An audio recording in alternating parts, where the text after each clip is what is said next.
On behalf of the League of Women Voters of the Spokane area, welcome to one of our 2017 primary election candidate forums. I am Beverly Austin, your moderator.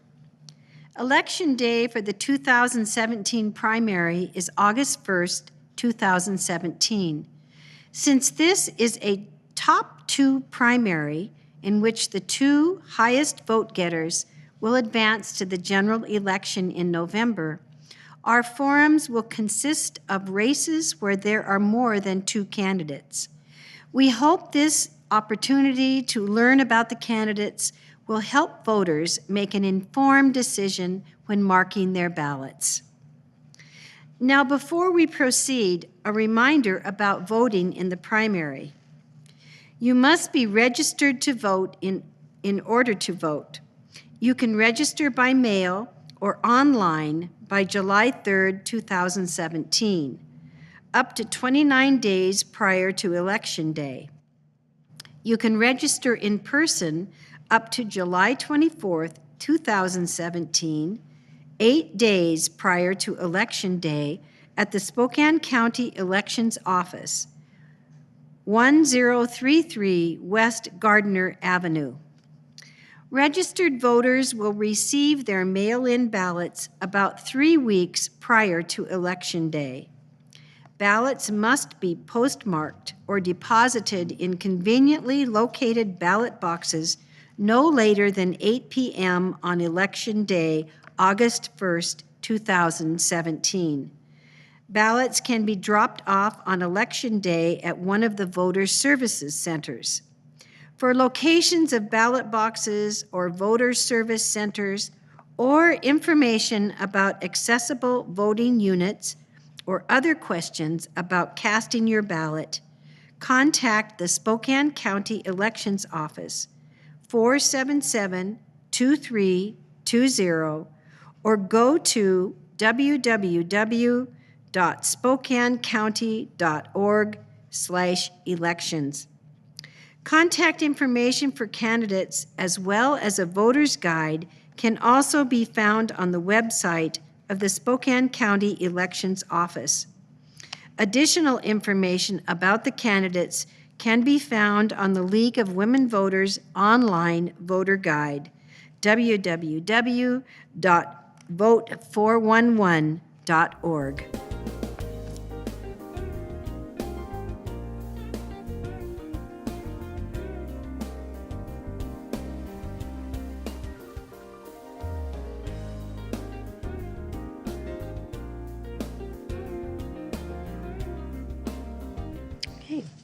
And now we meet the candidates for Spokane City Council District 3, Position 2. This is a nonpartisan race, and only the voters in Spokane City Council District 3 will select two of these candidates to advance to the general election. City Council District 3 is the northwest portion of the city, generally north of I-90 and west of Division. Joining us today are Brian Burrow, Matthew Howes, and Candace Mumm. The questions I will be asking the candidates have been formulated by the League's Voter Education Committee. Candidates are seated in alphabetical order, and the first speaker will rotate with each question. Candidates will have up to 1 minute to answer the initial question, with additional time for rebuttal or a follow-up question as appropriate. And each candidate will have the opportunity for a 2-minute closing statement. I will ask as many questions as time allows. Our timer, Molly Hannon, will hold up a card when the speaker has 15 seconds remaining and a red card to indicate time is up. Our first question goes to Brian Burrow. What qualifications do you have to serve in this position? Oh, well, thank you. Well, I think it's been a while since we've had an economist on the City Council. I've got 2 college degrees, one in finance and one in economics. And having worked as an economist and project manager for the last 10, 15 years, I know all about finishing projects on time and under budget, and analyzing numbers and making sure that whatever we do makes fiscal sense. And I've also run businesses, and I understand the needs of our business owners out there. So I think with that diverse set of skills, I'll do a good job as the city council. Matthew, what qualifications do you have to serve in this position? Thank you. The qualifications that I have are I am a business owner. I currently own and operate a restaurant in my community. I've had it for 9 years. I see the stresses that the current city council puts on us as a small business. I want to change those. I want them to understand what it is that we go through every day. I'd like to see somebody in there that signs the front of the checks rather than just the back of the checks. And those are the qualifications that I have. Candace, what qualifications do you have to serve in this position? Well, currently, I am your city councilwoman for Northwest District 3, and since I have been elected, I've been honored to serve on several committees that have been a vital part of the changes that are happening in Spokane. I currently chair the Planning and Economic Development Committee. I'm on the Finance Committee, the Public Safety Committee, and I also serve at the state level on the Community Economic and Revitalization Board for the Department of Commerce. I'm also the co-lead for the legislative liaison work that Councilmember Amber Waldorf and I do, which is making sure that we're getting our fair share out of Olympia. And that's been really a great year of partnering with both sides of the aisle to make sure that we get projects paid for and that are coming our way that the community has wanted us to do, including the Three Sisters property down by Spokane Falls Community College, and also some benefits to the Central City Line for STA. Thank you. Matthew, in your district, what are your top 3 priorities?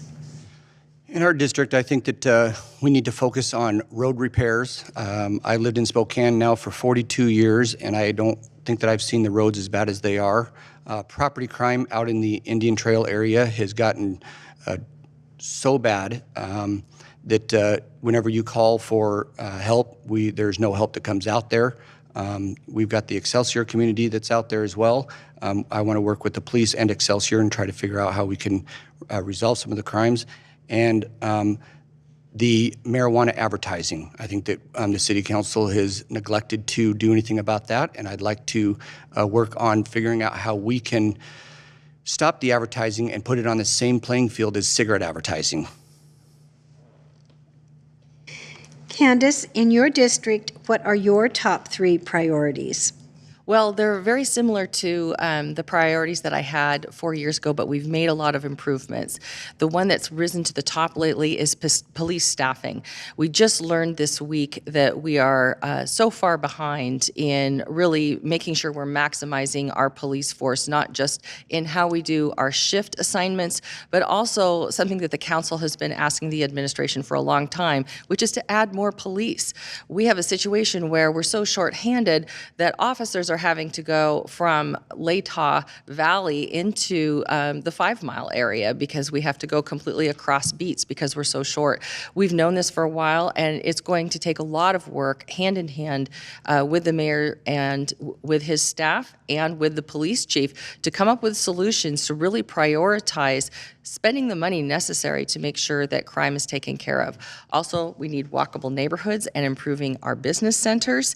And we have new priorities for how we attack our streets and make sure that those are in great shape, whether it's summer or winter. Brian, in your district, what are your top 3 priorities? Well, I'm the yes, yes, no guy. It's yes to safer communities, and yes to economic development and job growth, and no to wasteful spending. And I think we've done a lot of good things with our police department, with finding innovative ways, modeling other communities to say use non-commissioned officers to help go investigate some of those property crimes.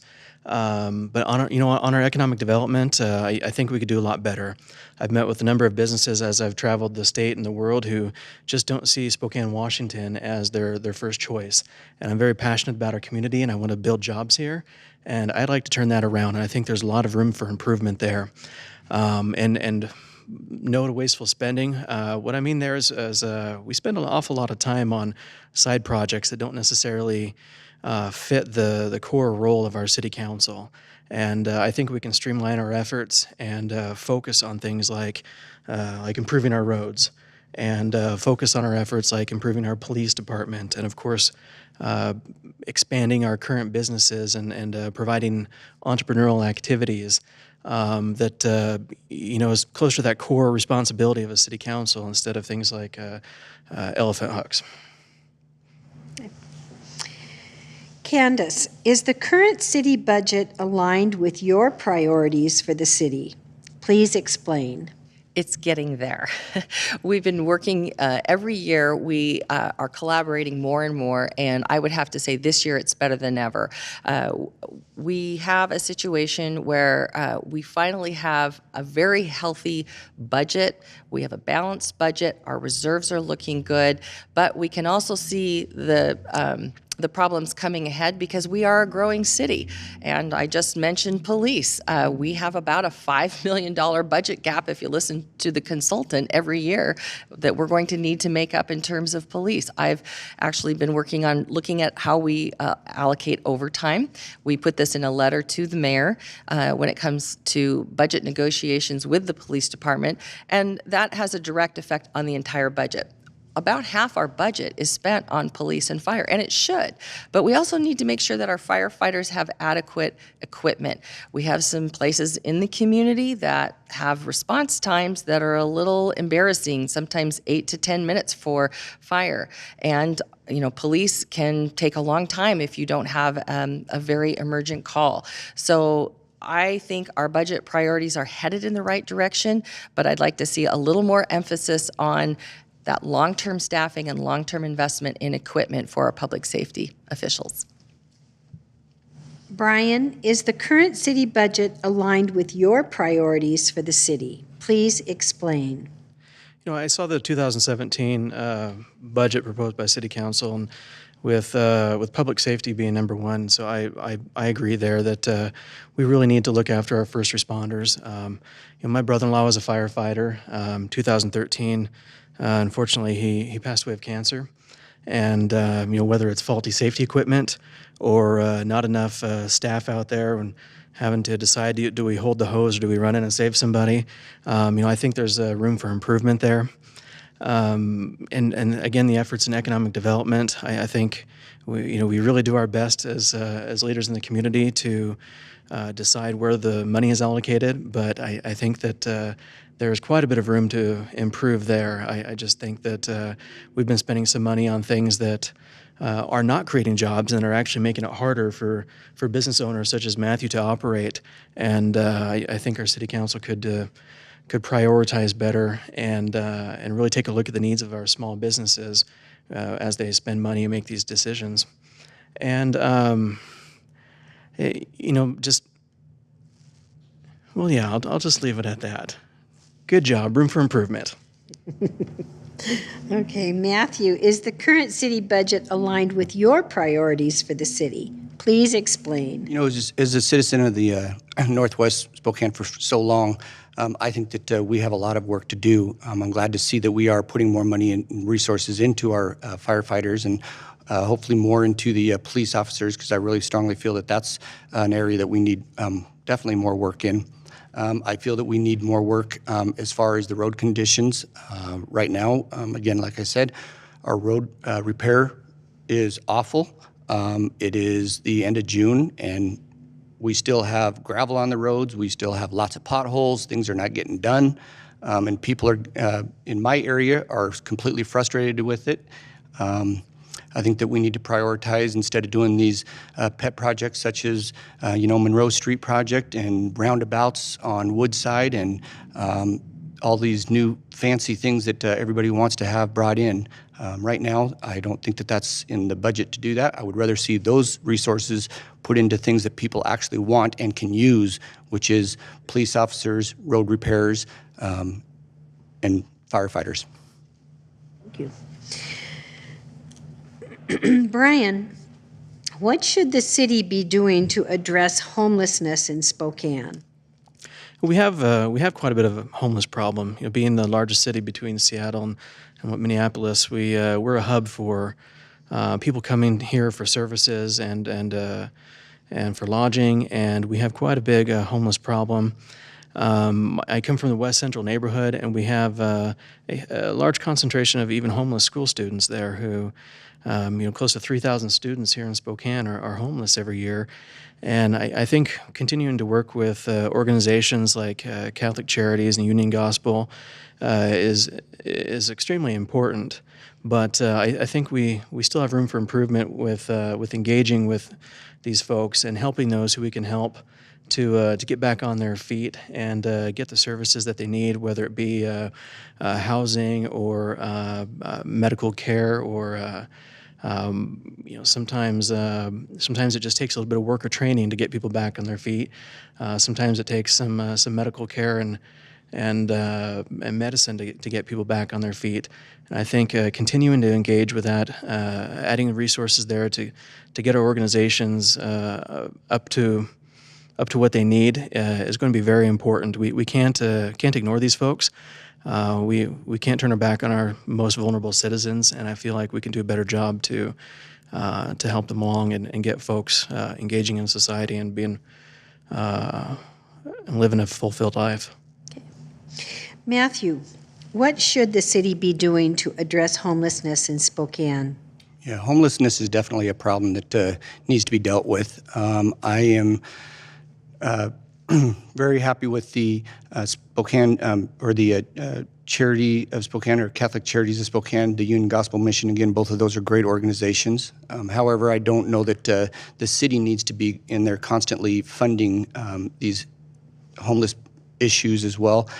What we need to be doing is helping them and figuring out how they can raise the money, what we can do to get more education in for these people so that they can get back into the workforce. There is, there's a lot of different programs that I think we should be looking into. But right now, I don't know that the city should be just giving out money just to charities that want to do homeless or enable homeless. Candace, what should the city be doing to address homelessness in Spokane? Well, like any city our size, we have a responsibility to take care of all of our citizens, and we receive federal funding and grants to do that. And I believe that the city has been working very hard to address all the different types of homelessness. There's not just one type of homeless person. The chronic homeless, sometimes they have disabilities. We have veterans that are homeless. We have people who have mental health issues or a combination of issues, or it could just be housing. The hidden homeless are really moms with kids that end up couch surfing. They maybe aren't the people that you see on the street, but we have some great agencies here who are reaching out to help, whether it's the Women and Children's Free Restaurant that's in my district, or also the Transitions program that is putting together a phenomenal cottage housing, safe housing for women who are in transition and running from domestic violence or really need a help. We have so many agencies, approximately 30, that help us with our point-in-time count. We know we can have on any given day somewhere between 500 to 1,000 homeless people. But I will say that the city of Spokane, and in particular, a couple of major charities have really stepped up, and our job is to really look at it as a regional problem. We've started seeing the homeless show up in our city parks, whether it's Franklin Park or Shadle Park, and we need to look at this more from a regional perspective, and that's what I'd like to work on. Thank you. Matthew, there seems to be a problem with abandoned or foreclosed homes and abandoned cars. What solutions should the city be employing? From people that are in that industry, a few that I've talked to, I have been told that the restrictions on banks holding these abandoned homes has been very, very challenging to be able to get them on the market. If there was some way that we could loosen the restrictions so that we can get some of these abandoned homes on the market, we would simply be able to sell those to first-time home buyers, which would give us more apartments that are also right now completely full, driving the prices of apartments going up. Those are the things that I'm hearing that we need to do. Candace, there seems to be a problem with abandoned or foreclosed homes and abandoned cars. What solutions should the city be employing? Last count, we had somewhere near 500 of these zombie houses, and I hate to say a lot of them were on the north side of Spokane, and specifically around the West Central District and in northeast Spokane. And so what Councilmember Waldrop and I did was travel to Olympia, and we championed some reforms at the legislative level that brought together groups from really a stakeholder group of business industry folks, consumer protection experts, the Department of Commerce, and again, parties and representatives from both sides of the aisle. And I am in a real estate business, and I understand that there are rules about the police being able to come onto the property if there is a problem with an abandoned house and squatters. You have to make sure you have permission to do that. Mortgage lenders also need to have permission, and the banks are involved. So there's many parties. Sometimes someone has foreclosed on a house and walked away and said, yeah, go ahead and take care of it. But who really suffers are the neighbors, because these abandoned properties end up having broken windows, or people break in or move in. We even had a fire at one where we put our own firefighters and the inhabitants in danger. And this is an issue that is affecting most of our neighborhoods, and it just really drags down the block when something like this happens. So we're close to a solution, but we need the state to engage, and I'll be working on that hopefully next year as your city councilwoman over in Olympia. Brian, there seems to be a problem with abandoned or foreclosed homes and abandoned cars. What solutions should the city be employing? Well, abandoned cars, we have code enforcement for that a car needs to move along after 24 hours sitting on the street. And I live down in West Central, and I think I'm the only one here without a driveway at their home. I have to park on the street, and we all know how annoying it is when you come home and somebody's in my spot. And but we have something for that, and we get abandoned cars down there once in a while, and it doesn't take long before they move along. Sometimes they're stolen vehicles, sometimes it's just somebody visiting a neighbor. But we have a mechanism in place that can be used at the discretion of our code enforcement. But for abandoned houses, I agree that abandoned houses drag down the property value of neighboring houses. And in the West Central community where I live, there are a number of abandoned houses. Some of them are privately owned by landlords who may not be engaged with what's going on. Some of them are, of course, are foreclosed houses where people have moved along and left the house there. And but I agree that we can't be putting our first responders at risk. We need to keep our property values up and not letting our neighborhoods drag down. So this is a very important issue, especially as close as we live down there in those neighborhoods where 500 abandoned houses. I believe that working with public-private partnerships to help reclaim those houses and get them back on the market is key. We have to be able to put folks in there and keep them occupied. To curb that the crime and lowering property values. Candace, what can the city do to address mental health needs in our community? Well, we have many partnerships on mental health that we have been working on. Probably the one that comes to mind the most is the smart justice reforms that we worked for several years in partnership with judges, probation officers, police, sheriff, everyone, mental health experts who, recognize that our Spokane County Jail is really one of the largest or the largest mental health facility in Spokane, but it's a very expensive way to help people.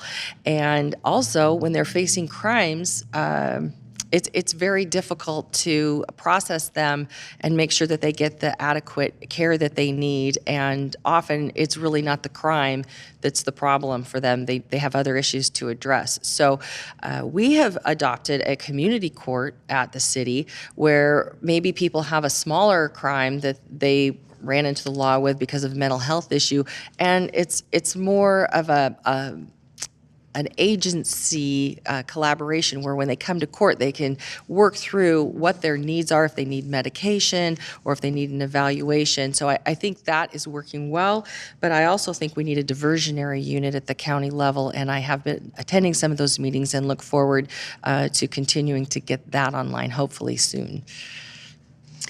Brian, what can the city do to address mental health needs in our community? You know, I believe in partnerships. Partnering with our organizations outside of the city is key. But I have to applaud the city's efforts so far, and with our police department and increased training on mental health issues. You know, when our first responders arrive on a scene, they have a split second to decide: is this person putting my life at risk, and is this person putting their own life at risk? And understanding the situation, whether that's a mental health concern or not, and this increased training that folks are getting, I think, has brought us a long way from where we were 5 and 10 years ago.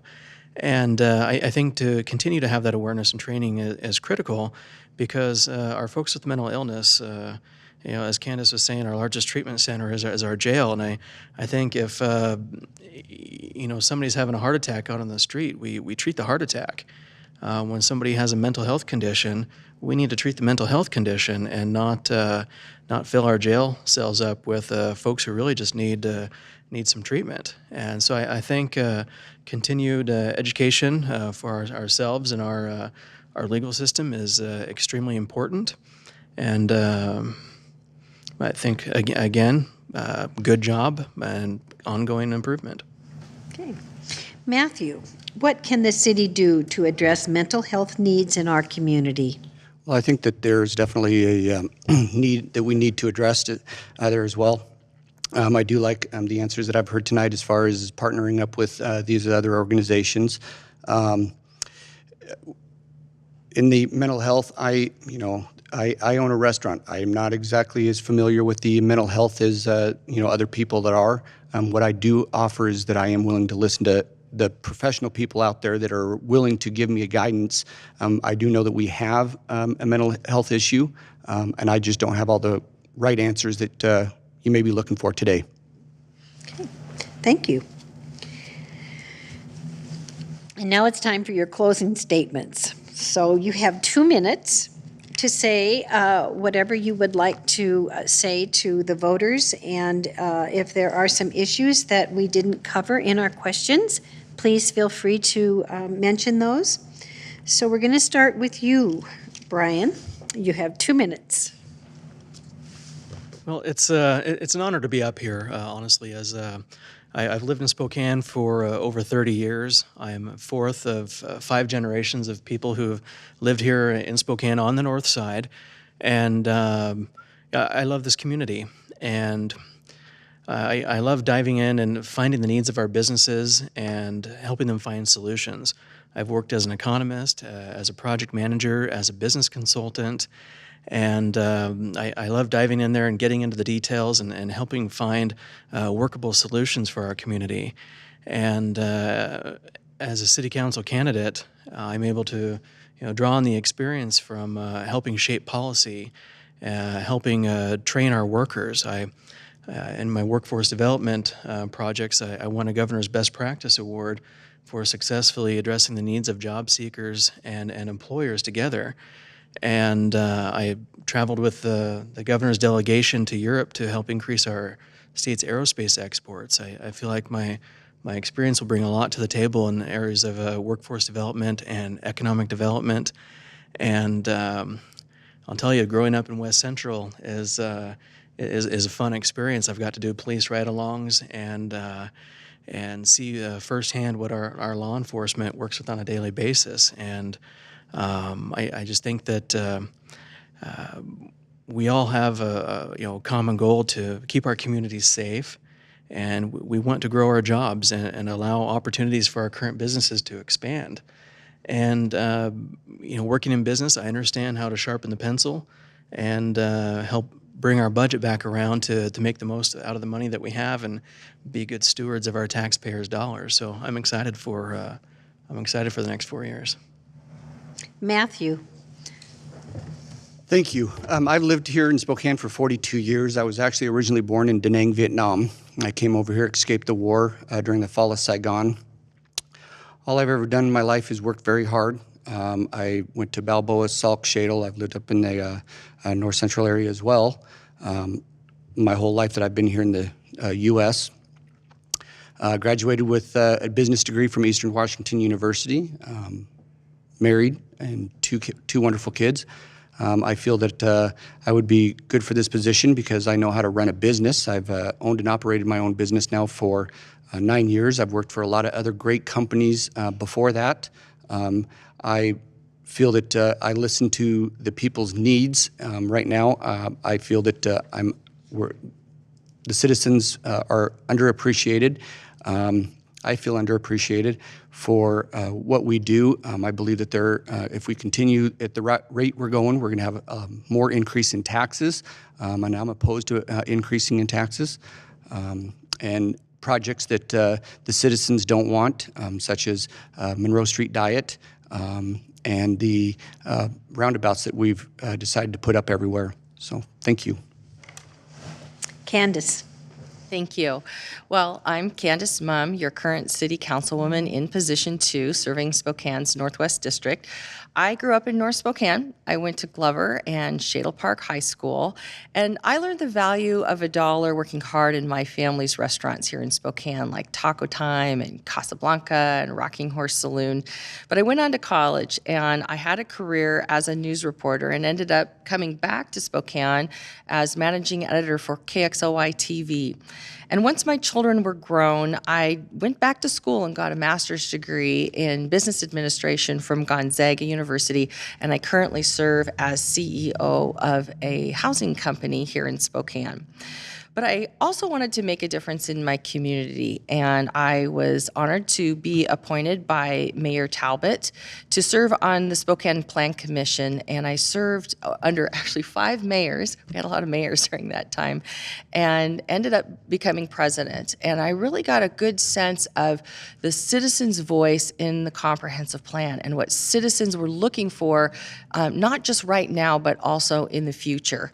And we actually just voted on an update of that comprehensive plan that I was involved in on Monday night. It's 17 years that plan's been in place, but we rebooted a little bit and looked more toward the future.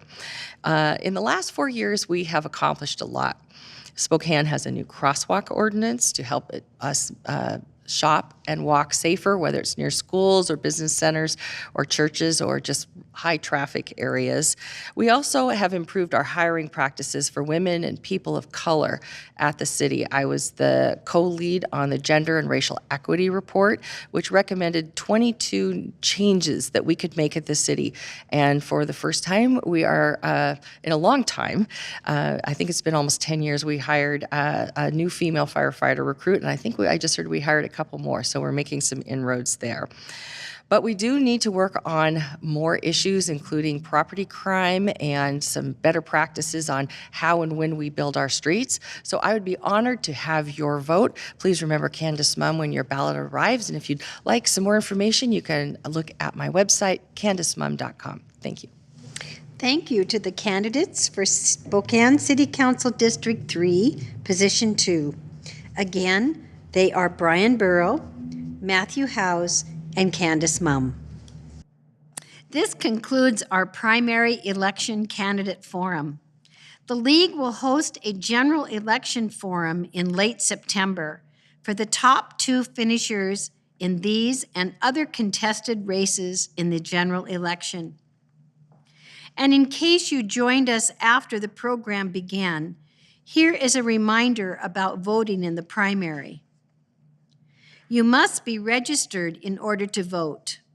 You can register by mail or online by July 3rd, 2017, up to 29 days prior to Election Day, August 1st, 2017.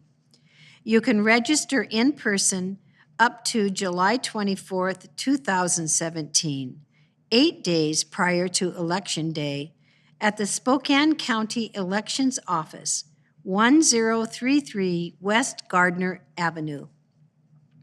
Registered voters will receive their mail-in ballots about 3 weeks prior to Election Day. Ballots must be postmarked or deposited in conveniently located ballot boxes no later than 8 p.m. on Election Day, August 1st, 2017.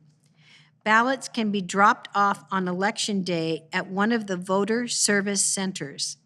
For locations of ballot boxes or voter service centers, or information about accessible voting units, or other questions about casting your ballot, contact the Spokane County Elections Office, 477-2320, or go to www.spokanecounty.org/elections. Contact information for the candidates, as well as a voter's guide, can also be found on the website of the Spokane County Elections Office. Additional information about the candidates can be found on the League of Women Voters online voter guide, www.vote411.org. The League of Women Voters of the Spokane area is a nonpartisan political organization, encouraging informed and active participation in government, influencing public policy through education and advocacy. We invite you to visit our website, www.lwvspokane.org, for more information. On behalf of the League of Women Voters of the Spokane area, thank you to all of the candidates for their participation in this forum, and thank you, our viewing audience, for the willingness to learn more about the candidates and their issues.